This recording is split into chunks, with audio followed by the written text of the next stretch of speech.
तो स्वागत है आपका मैप की एक और नई क्लास में। जिस क्लास का टॉपिक है गुजरात। आज हम गुजरात के बारे में पढ़ेंगे। तो चलिए वीडियो को स्टार्ट करते हैं बिना किसी देरी के।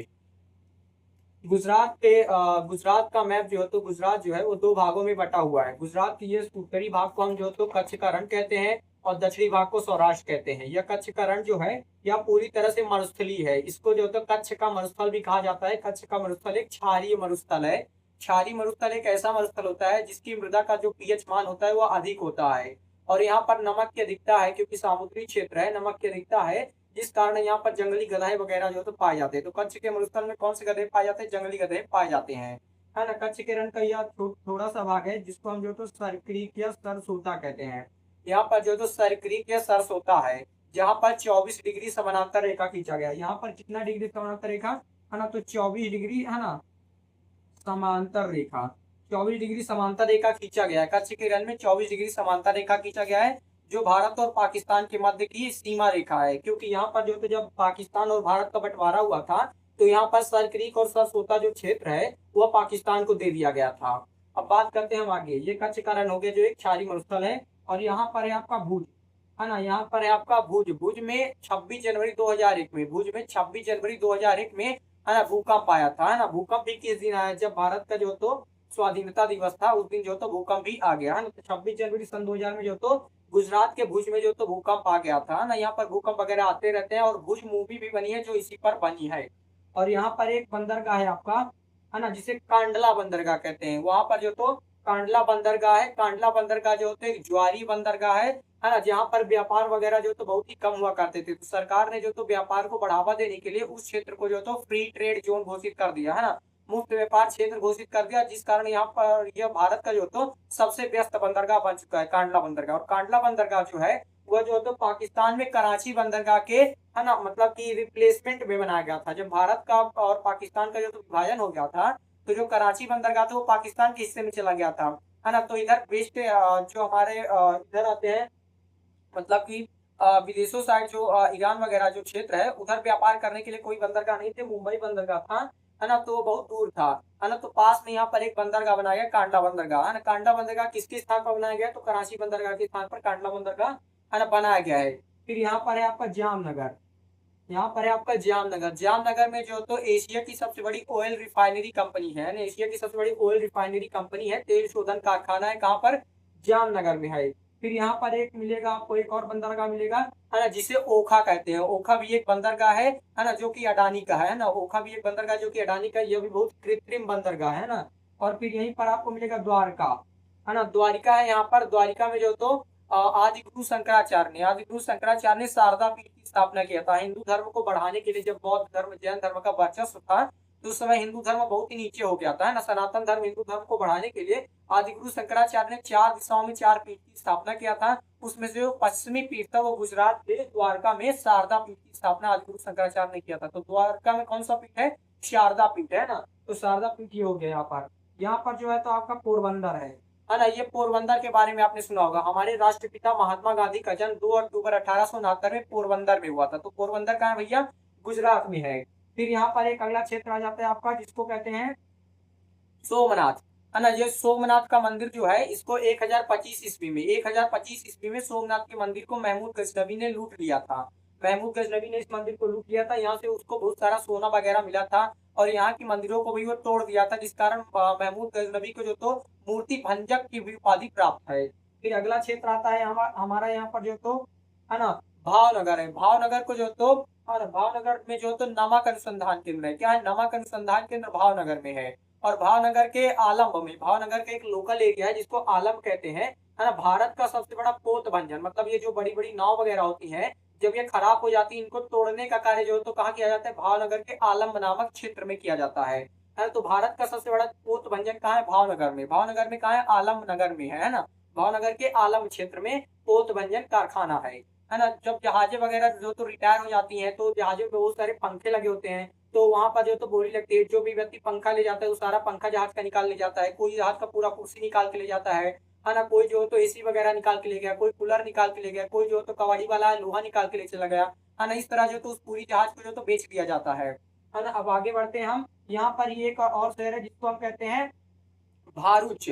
भावनगर के बगल में क्या है, भारूच है। भारूच जो है यहाँ पर है भारूच। भारूच में स्टेच्यू ऑफ यूनिटी है। Statue of unity Sardar Vallabh भाई पटेल की प्रतिमा है, जो विश्व की सबसे ऊंची प्रतिमा है। विश्व की सबसे ऊंची प्रतिमा स्टेच्यू ऑफ यूनिटी कहाँ है भैया, तो भारत में। भारत में कहा, गुजरात में। गुजरात में कहा, तो भारूच में है। और एक होता है statue of liberty. Statue of liberty America में है ना। ये है स्टेच्यू ऑफ यूनिटी, तो कंफ्यूज नहीं होना आप, है ना। फिर इसके नीचे आ जाता है सूरत, है ना। सूरत, भारूच के नीचे जो तो सूरत है ना। सूरत और भारूच जो है वो ताप्ती नदी के किनारे है। ताप्ती नदी के किनारे दोनों है। और ये सूरत जो है हमारा, ये सूती वस्त्रों के लिए प्रसिद्ध है ना। कॉटन वस्त्र और सूती वस्त्र के लिए सूरत प्रसिद्ध है। और पूरे विश्व में, है ना, पूरे विश्व में सबसे बड़ा डायमंड कटिंग का जो ऑफिस है वो सूरत में ही है। उसको ग्रेट डायमंड रूस कहा जाता है। ग्रेट डायमंड रूस कहाँ है, वो भैया सूरत में है। ठीक है, अब हम आगे बढ़ते हैं। यहाँ पे आपका अहमदाबाद, है ना। यहाँ पर है आपका अहमदाबाद। अहमदाबाद, अहमदाबाद में महात्मा गांधी ने जो है तो 1918 में, अहमदाबाद में महात्मा गांधी ने 1918 में अहमदाबाद मिल मजदूर आंदोलन, है ना, शुरू किया था। और महात्मा गांधी ने वहां पर भूख हड़ताल वगैरह भी किया था और सत्याग्रह की भी शुरुआत किया था। और वहीं पर अहमदाबाद में महात्मा गांधी ने 1915 में महात्मा गांधी ने अहमदाबाद में साबरमती आश्रम की भी स्थापना किया था। किस आश्रम की स्थापना किया था, साबरमती आश्रम की स्थापना किया था। कहाँ है, अहमदाबाद में। साबरमती आश्रम अहमदाबाद में है। अहमदाबाद के नीचे यहाँ पर एक शहर मिलेगा आपको, खेड़ा, है ना। खेड़ा में भी 1918 में महात्मा गांधी ने अपना सत्याग्रह किया था, जो कि किसानों के लिए था, है ना। किसानों के लिए महात्मा गांधी 1918 में खेड़ा सत्याग्रह किया था। फिर यहाँ पर जो तो गांधीनगर है ना, जो कि गुजरात की राजधानी क्या है भैया, गांधीनगर है। गुजरात की राजधानी गांधीनगर है। फिर यहाँ पर एक और शहर आपको मिलेगा, बाढ़नगर, है ना। बाढ़नगर जो है वो माननीय प्रधानमंत्री जो नरेंद्र मोदी है ना, हमारे नरेंद्र मोदी जी का जो मतलब मेन घर है ना, हमारे नरेंद्र मोदी, है ना, जो मूल निवासी हैं वो कहाँ के भैया, गुजरात के बाढ़नगर में है। और यहीं पर एक शहर है ओझा, है ना। ओझा कहते हो, ओझा नहीं है, ओझा है। ओझा में जो तो नरेंद्र मोदी जी का जो तो ससुराल है ना। ओझा में नरेंद्र मोदी का ससुराल है। नरेंद्र मोदी थे कहाँ के, बाढ़नगर के थे। और उनका ससुराल कहाँ है, ओझा में है। ठीक है। फिर इसी के बगल में एक और आपका शहर आता है, जिसको कहते हैं पाटन, है ना। गुजरात के क्षेत्र में लगा है पाटन, है ना। यह पाटन शहर का नाम है। और उस शहर में जो तो रानी की बाव है। बाव मतलब कि कुआं, एक स्नान कुआं होता था, है ना। जब राजा महाराजा अपनी रानियों को स्नान करने के लिए जो थे एक, है ना, महल नुमा कुआं बना देते थे, है ना। तो वही कुआं जो है वो यहाँ पे गुजरात के पाटन में, जो बहुत ही प्रसिद्ध है। 100 रुपए के नोट पर, 100 रुपए के नोट पर जो चित्र बना होता है वो इसी रानी की बाव का चित्र होता है। वो कहाँ है भैया, तो गुजरात के पाटन में है रानी की बाव। 100 रुपए के नोट पर किसका चित्र होता है, तो रानी की बाव का चित्र होता है। ठीक है, यहाँ तक आपको आशा है कि वीडियो अच्छा लग रहा होगा, है ना। तो अब आगे भी देखते हैं। यहाँ पर एक और शहर आ जाता है आपका, बड़ोदरा, है ना। जो ये हमारा जो बड़ोदरा है ना, जो हमारा ये बड़ोदरा है, ये भारी जल के लिए प्रसिद्ध है। भारी जल मतलब कि, है ना, परमाणु संयंत्रों में, परमाणु संयंत्रों में जो तो भारी जल का उपयोग किया जाता है। तो भारी जल का, है ना, भारी जल कहाँ है भैया, भारी जल के लिए प्रसिद्ध है आपका बड़ोदरा। फिर उसके बाद आता है यहाँ पर जो तो राजकोट।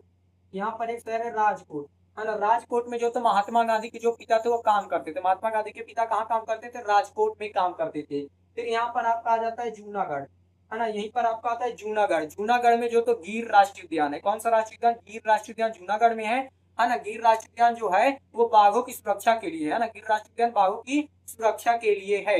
और जो तो गिर राष्ट्रीय उद्यान इसलिए उसका नाम पड़ा है क्योंकि वो जो तो गिर नामक पर्वत पर है ना। गुजरात में कौन सा पर्वत है, यहाँ पर जूनागढ़ में गिर, है ना, गिर पर्वत है, तो गिर राष्ट्रीय उद्यान उसका नाम हो गया है। और जूनागढ़ में जो तो एक राजा, है ना, शक शासक के राजा थे, राजा रुद्रदामन। राजा रुद्रदामन का जो अभिलेख था वो जूनागढ़ से ही मिला था, है ना। जूनागढ़ से मिला था, जिसमें जो तो जो हमारे चंद्रगुप्त मौर्य थे, है ना, उनके पश्चिमी विस्तार की भी जानकारी उसमें दी गई है। तो जूनागढ़ अभिलेख कहाँ से मिला था, जूनागढ़ से मिला था। और जूनागढ़ में कौन सा राष्ट्रीय उद्यान है, तो गिर राष्ट्रीय उद्यान है ना। जूनागढ़ का विलय जो तो भारत में सरदार वल्लभ भाई पटेल ने जनमत संग्रह के द्वारा करा था। पहले ये जो था 565 देसी राष्ट्रों में से एक ही था जूनागढ़, है ना। जहाँ का जो नवाब था वो भारत में शामिल नहीं होना चाहता था, वो पाकिस्तान में शामिल होना चाहता था।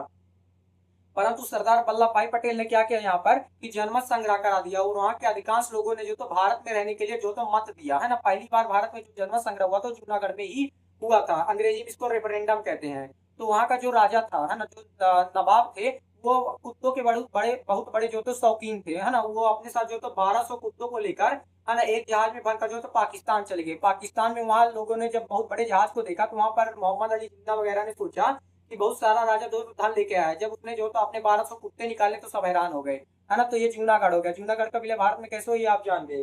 फिर यहाँ पर आपको एक और शहर मिल जाता है, जैसे कि ये जूनागढ़ गुजरात का ये पूरा पार्ट हो गया। गुजरात जो तो काली मिट्टी के लिए प्रसिद्ध है। गुजरात की मिट्टी कैसी है, काली मिट्टी है। गुजरात भारत में सबसे अधिक कपास का उत्पादन जो तो गुजरात में होता है ना। गुजरात जो तो काली मिट्टी के लिए प्रसिद्ध है। और गुजरात के दो क्षेत्र हैं, ऊपर वाले क्षेत्र को कच्छ का रण कहते हैं, जो एक क्षारीय मरुस्थल है जहाँ जंगली गधे पाए जाते हैं। और यहाँ पर सर तोता या सर क्रीक में जो तो 24 डिग्री समांतर रेखा खींचा गया है ना, जो भारत और पाकिस्तान के मध्य गुजरात में है ना सीमा है। और फिर यहाँ पर जो भुज है और ये सौराष्ट्र है, गुजरात का जो उपजाऊ क्षेत्र है उसको सौराष्ट्र कहते हैं। और ये हमारी कच्छ की खाड़ी है और ये है खंभात की खाड़ी।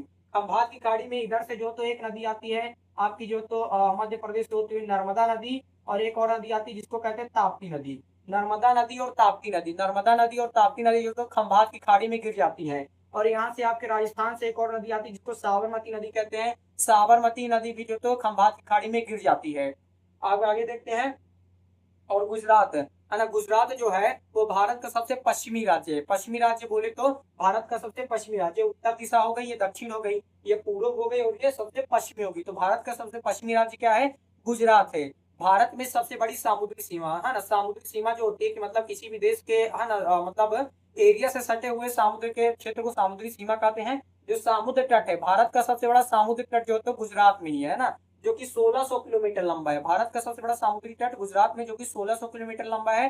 गुजरात के तटीय क्षेत्र को जो हम काठियावाड़ का मैदान कहते हैं, क्या कहते हैं? काठियावाड़ का मैदान कहा जाता है। और गुजरात की खंभात खाड़ी में यहाँ पर दो द्वीप भी हैं, है ना, दो द्वीप भी हैं, आलिया बेट और खालिया बेट। आलिया बेट और खालिया बेट जो है यह जो तो पेट्रोलियम के लिए प्रसिद्ध है। गुजरात के लिए दो द्वीप आलिया बेट और खालिया बेट किसके लिए प्रसिद्ध है? पेट्रोलियम के लिए प्रसिद्ध है।